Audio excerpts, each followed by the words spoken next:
நாட்டின் சீரற்ற காலநிலை காரணமாக கிழக்கு மாகாணம் உட்பட ஏனைய மாகாணங்களில் பெய்து வரும் தொடர் மழை காரணமாக அனைத்து குளங்களின் வால்கதவுகளும் திறக்கப்பட்டன.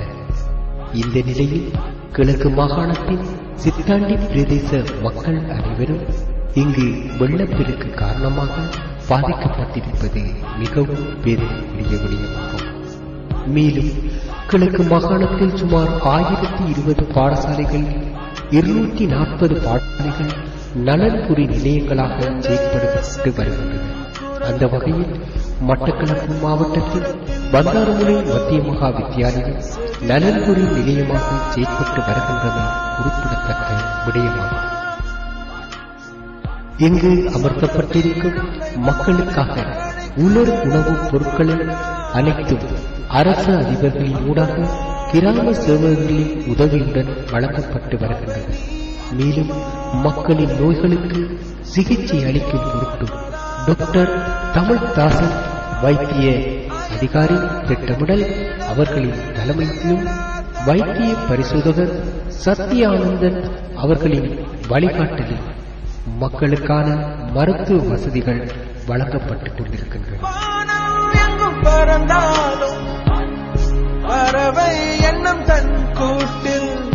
2004 ஆண்டு ஏற்பட்ட சுனாமி பேரலையின் பின்னர் இவ்வாறான ஒரு பாரிய வெள்ள அனர்த்தம் இரண்டாவது தடவையாக ஏற்பட்டமை குறிப்பிடத்தக்க விடயமாகும். சித்தாண்டி பிரதேசத்தை பொறுத்தமட்டிலே தமது வாழ்வாதார தொழிலாக வேளாண் செய்கையை நம்பி தமது வாழ்க்கையை நடத்தி கொண்டிருக்கின்ற மக்கள் இவ்வாறான பாரிய வெள்ள நஷ்டம் காரணமாக தமது வேளாண்மை பயிற்சியை இழந்த நிலையில் தமது பொருட்களையும் இழந்த நிலையில் இந்த நலன்புரி நிலையத்தில் அவர்கள் இருக்கின்றார்கள் என்பது மிகவும் வேதனைக்குரிய விடயம்.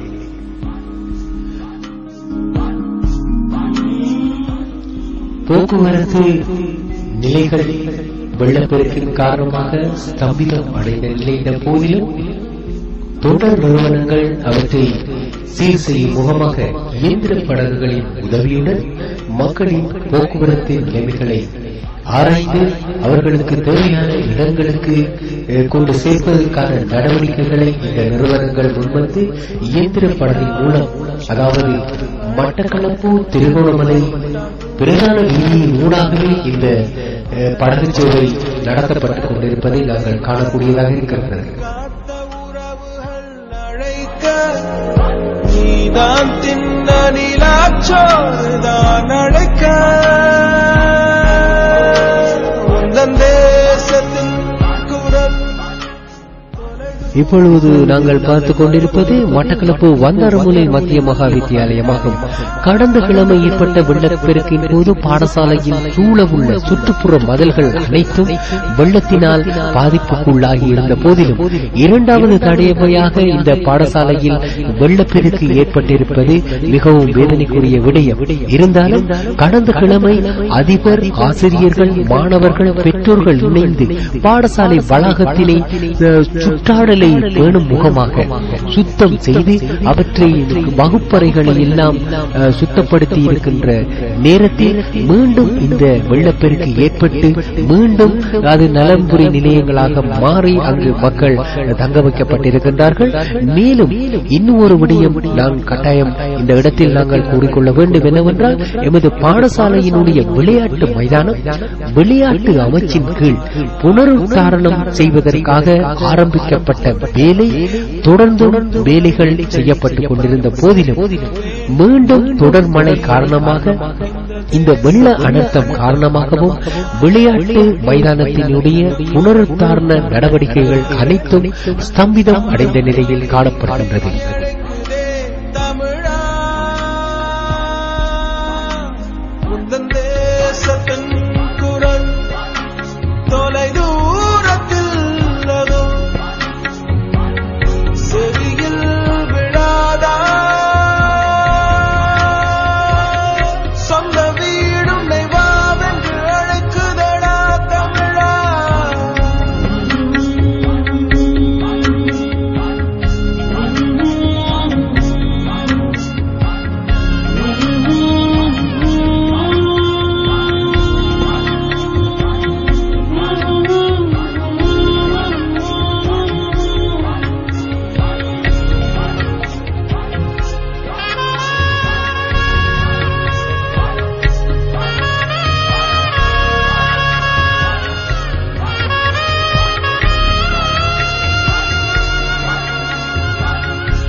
குரல் தொலை தூரத்தில் அதோ செவியில் விழாதா?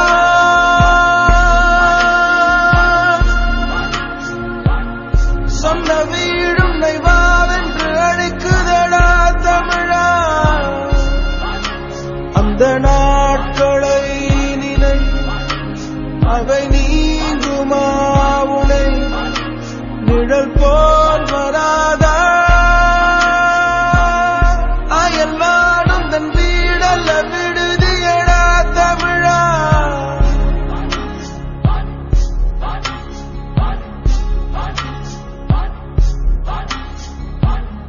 வானம் எங்கும் பறந்தாலும் பறவை எண்ணம் தன் கூட்டில், உலகம் எங்கும் வாழ்ந்தாலும் தமிழன் எண்ணம் தாய் நாட்டில். சந்தர்ப்பங்கள் வாய்ந்தாலும் அங்கு செல்வ மரம் காய்த்தாலும் புல்மணத்தின் கூவல் உந்தன் செவியில் விழாதா? உந்தன் தேசத்தின் குரல் தொலை தூரத்தில் அதோ செவியில் விழாதா?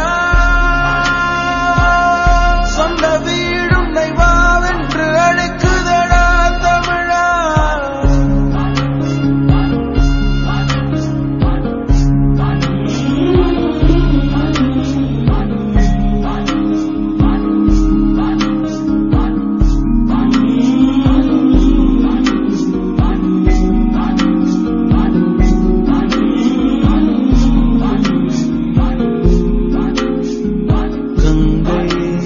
அழைக்கிறது, யமுனை உன்னை அழைக்கிறது, இமயம் உன்னை அழைக்கிறது, பல சமயம் உன்னை அழைக்கிறது.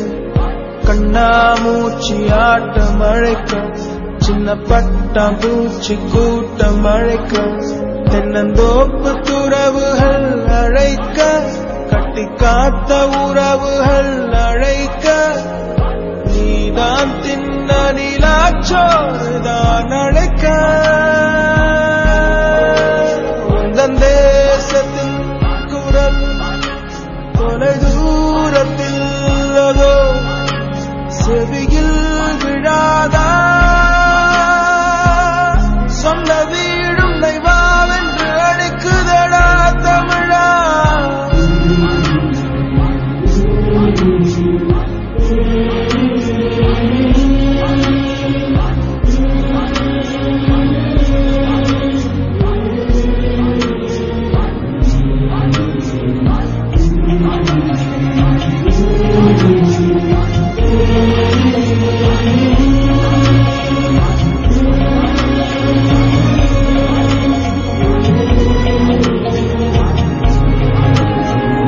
பால் போல் உள்ள வெண்ணிலவில் பார்த்தால் சிறு கரை இருக்கு, மலர் போல் உள்ள தாய் மண்ணில் மாறாத சில வழி இருக்கும்.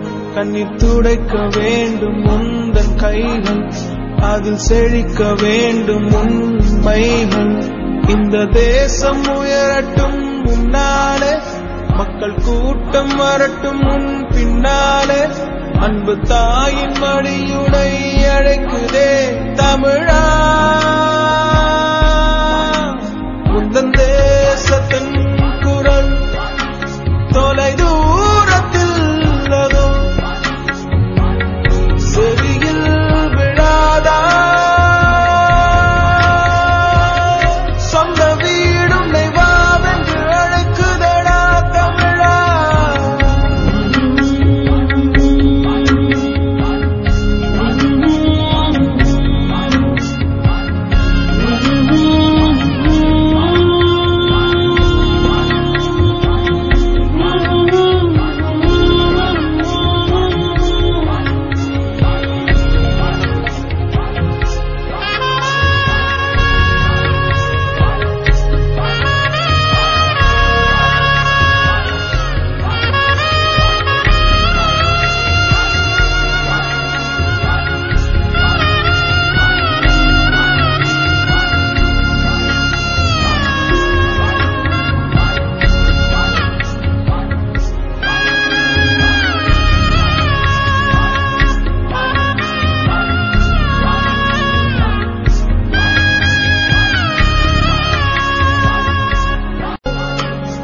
செவியில் விழாதா சொன்ன வீடும் நைவாவென்று அழைக்குதடா தமிழா